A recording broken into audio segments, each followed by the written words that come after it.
Good day folks, Curiosities of Staffordshire is back with the first video in a while, and today we're going to be visiting Short Street in Longton, which is a place I've never actually been before, but it's very well known locally and it'll be very familiar to people of the paranormal persuasion, ghost hunters, etc. as one of the most haunted locations in Staffordshire.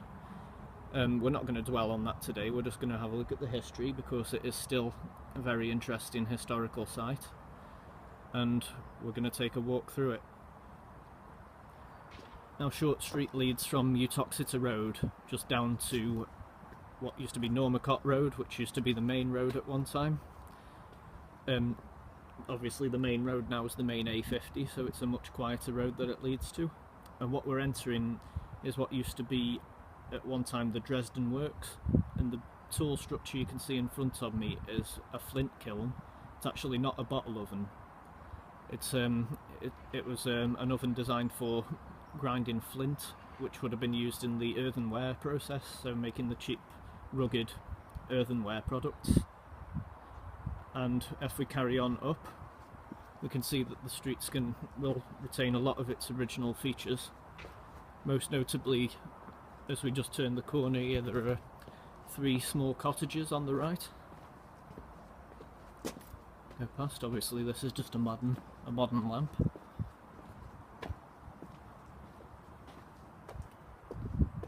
So these 3 cottages here are actually workers' cottages, and they would have been lived in by workers of the original Dresden Works.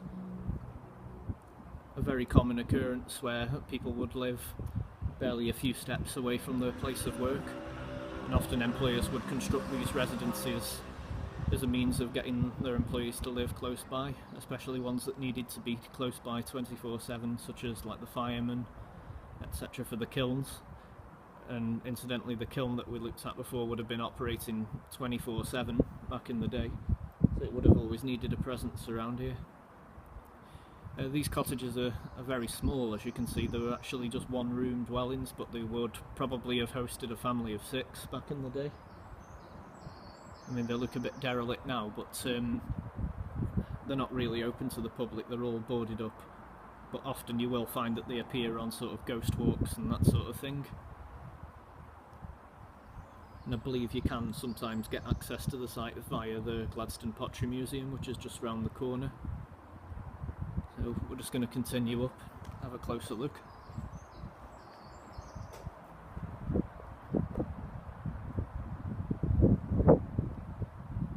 You'll also notice one feature is the original cobbled street as well. Obviously a lot of the streets at the time would have been built of this construction.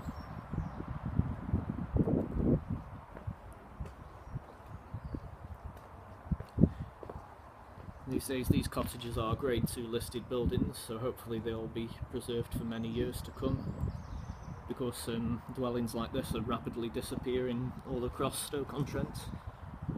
But obviously at one time this would have been the norm.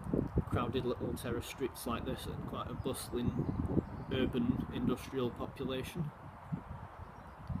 But this is just a small snippet of what's left, really.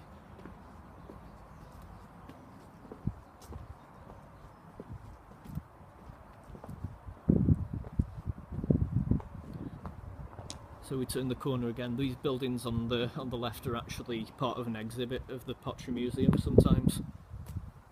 As you can see, these buildings are being restored a lot more.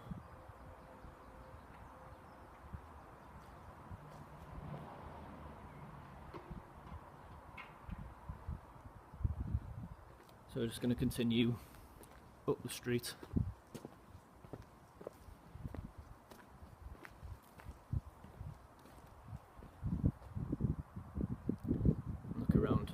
As you can see, the name Short Street is actually very apt, because it's not very long at all.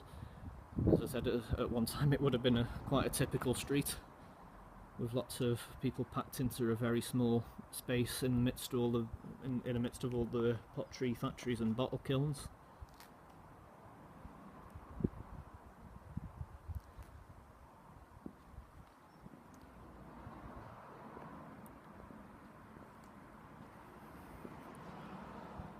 Just leave the camera on the right in here a second so you can if you'd like to pause and have a read through.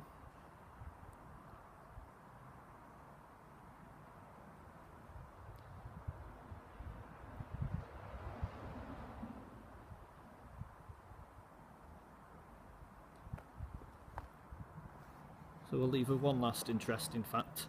These cottages were actually used in the adaptation for screen of Arnold Bennett's classic Clayhanger, based on the novel The Clayhanger Family, and that was aired in 1976 on ITV, I believe, and I believe it's still available online in various places. And these also featured in a documentary that I used to have on video as a kid, called Longton, A Time of Change, which I believe is still available on DVD in local museums, etc., and you might be able to get it online as well. It's well worth a look, and it shows some footage taken in the old back streets of this area, including Short Street itself. Actually, it's a very interesting DVD and well worth looking out for. So that's it for today, folks. We'll leave it there. This has been Curiosities of Staffordshire. Hopefully we'll be back again soon. Thank you very much for watching.